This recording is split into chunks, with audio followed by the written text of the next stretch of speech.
లాల్ దర్వాజాకి మరి సికింద్రాబాద్ టెంపుల్కి బోనం ఉన్నది.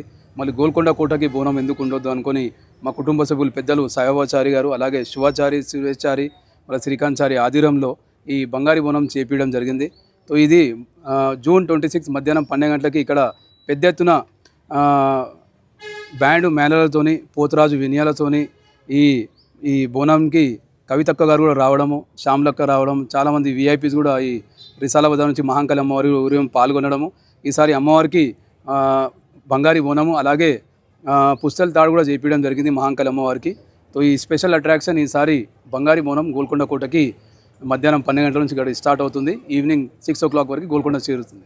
ఈ బోనం చేయించడానికి మీకు ఎంత ఖర్చు అయిందన్న? అసలు ఎన్ని బంగారం ఖర్చు చెప్పలేము, కానీ మేము మా కుటుంబ సభ్యులు అందరం కలిసి ఈ బోనం చేపించడము. ఖర్చు అయితే మీకు తెలుసు, ఇప్పుడు తులం బంగారమే ₹1,00,000 ఉంది. సో దాదాపు మాకు ఈ బోనానికి చాలా డబ్బులు ఖర్చు అయినాయి. అలాగే అమ్మవారికి పుస్తల తాడు కూడా చేపించడం జరిగింది. ఈ బోనం ఖర్చు అయితే మేము చెప్పలేము, కానీ డబ్బులు అయితే చాలా ఖర్చు చేయడం జరిగింది. ఈసారి స్పెషల్గా అట్రాక్షన్ ఏంటంటే గోల్కొండ అమ్మవారికి, జగదాంబ అండ్ మహాంకాళి అమ్మవారికి ఈ బోనము స్పెషల్ అట్రాక్షన్. బంగారు బోనం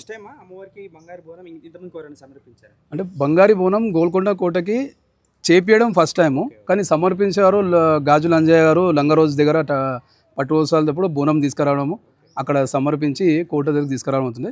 కానీ స్పెషల్గా ఇప్పుడు సాయిబాబాచారి, సురేష్చారి ఆధ్వర్యంలో మహాంకాళి గోల్కొండ టెంపుల్కి ఎందుకు బంగారి బోనం ఉండదు అని ఆయన ఈ బోనంతో పాటు మేము హైదరాబాద్, సికింద్రాబాద్లో ఉన్న దేవాలయాలు, Secunderabad temple, Ujjaini Mahankali temple, Karwan Darbar Maisamma temple, అలాగే బుజ్లీ మహాంకాళి టెంపుల్, లాల్ దర్వాజా టెంపుల్ కూడా ఈ బోనంతో పాటు పట్టువస్త్రాలు కూడా మేము 5 టెంపుల్లోకి తీసుకువెళ్ళడం జరుగుతుంది. గత 14 సంవత్సరాల నుంచి మేము తీసుకెళ్ళడం, ఈసారి బంగారి బోనంతో మేము పట్టు వస్త్రాలు సమర్పించడం జరుగుతుంది. సో ప్రతి సంవత్సరం అమ్మవారికి మీరు ప్రతి సంవత్సరం మా ఇంట్లో నుంచి గోల్కొండ జగదాంబ అమ్మవారికి, అలాగే జంట నగరాలు ఉన్న పెద్ద దేవాలయానికి కూడా మేము ఈ బోనం తీసుకెళ్ళి అమ్మవారికి ఓడి బియ్యాలు మరియు పట్టు వస్త్రాలు సమర్పించడం జరుగుతుంది. అండ్ ఇంకా ఈసారి స్పెషల్ అట్రాక్షన్ ఏంటన్నా అంటే ఇప్పుడు మీ టోటల్ ప్రాసెసింగ్ అనేది చాలా గ్రాండ్ గా సెలబ్రేట్ చేస్తారు. ముఖ్యంగా మీ ప్రొసెషన్ చూడడానికి చాలా మంది వస్తారు గోల్కొండ బోనాలు. సో ఈసారి ఏమేమి ఉన్నాయి అరేంజ్మెంట్స్ అసలు? ఈసారి దాదాపు 1000 మంది ఈ గోల్కొండ శ్రీకాంచారి ఊరేగింపులో పాల్గొనడానికి వెయిటింగ్లో ఉన్నారు.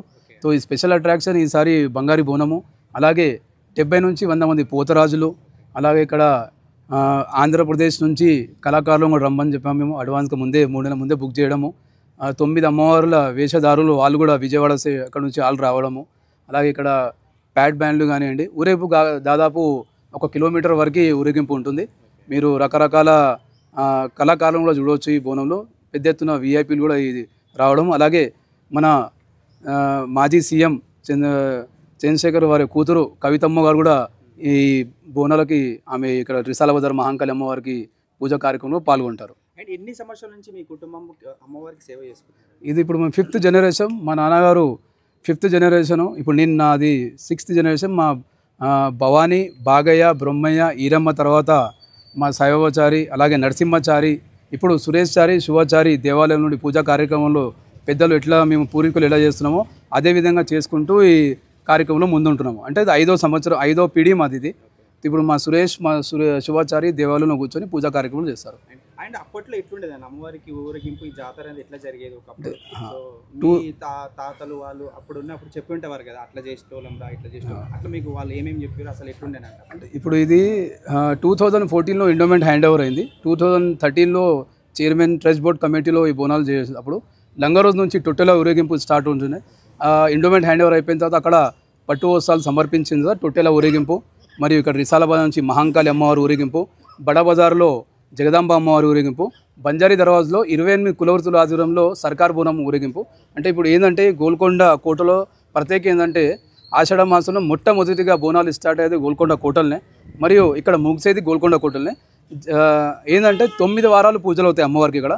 ప్రతి గురువారం మరియు ఆదివారము ఆర్కియాలజికల్ డిపార్ట్మెంట్లో ఉన్నందుకు ప్రతి గురువారం, ఆదివారం కూడా ఫ్రీగా ఎంట్రీ ఉంది Golconda కోటల్లో.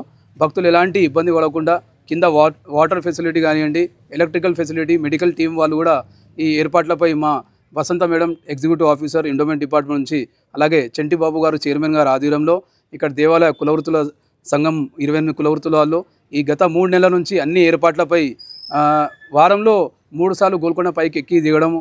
Almost painting work 90% work complete అయిపోయింది. ఇప్పుడు ఖాళీ బోనాల గురించి వెయిటింగ్లో ఉన్నాం. అన్ని ఏర్పాట్లు భక్తులకు ఎలాంటి ఇబ్బంది కలగకుండా అన్ని ఏర్పాట్లపై మా ఇండోమెంట్ ఎగ్జిక్యూటివ్ ఆఫీసర్ ఈఓ గారు కూడా ముందుండి అన్ని కార్యక్రమాలు నడిపిస్తున్నారు. అండ్ ఇంకోటి గోల్కొండ కోట రాజులు ఉన్నప్పుడు సేమ్ ఇట్లాగా బోనాలు ఉత్సవాలు జరిపించేవాళ్ళ.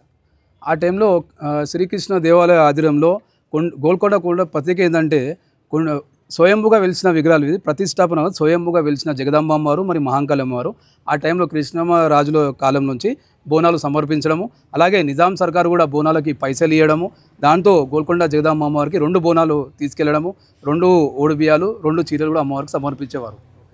సో ఈ 9 వారాలు అమ్మవారికి ప్రత్యేక పూజలు ఏమేమి జరుగుతుంటాయి అన్న? మొదటి రోజు ఊరేగింపులతోనే సాయంత్రం 6 గంటల వరకు గోల్కొండ చేరుతాము. అక్కడ నుంచి మళ్ళీ 2వ పూజ రోజు అక్కడ అలంకరణ కార్యక్రమం ఉంటుంది. ప్రతిరోజు అభిషేకాలు అవుతాయి అమ్మవారికి, తర్వాత అలంకరణ అవుతుంది, మళ్ళీ శాకంబరి పూజలు అవుతాయి అమ్మవారికి. 7వ పూజ రోజు షావ అవుతుంది, 9వ పూజ రోజు కుంభారతి, మళ్ళీ పోతరాజ్ గావు కార్యక్రమం ఉంటుంది. అంటే గోల్కొండ ప్రత్యేక 9 వారాల పూజలు, అలాగే 5 పూజలు అయిపోయిన తర్వాత జంట నగరాల్లో బోనాలు స్టార్ట్ అవుతాయి అక్కడ. అక్కడ భజన కార్యక్రమాలతో, కుంభారతితో, పోతరాల గావుతో, అమ్మవారి షావ కార్యక్రమంలో పూజలు నిర్వహిస్తారు.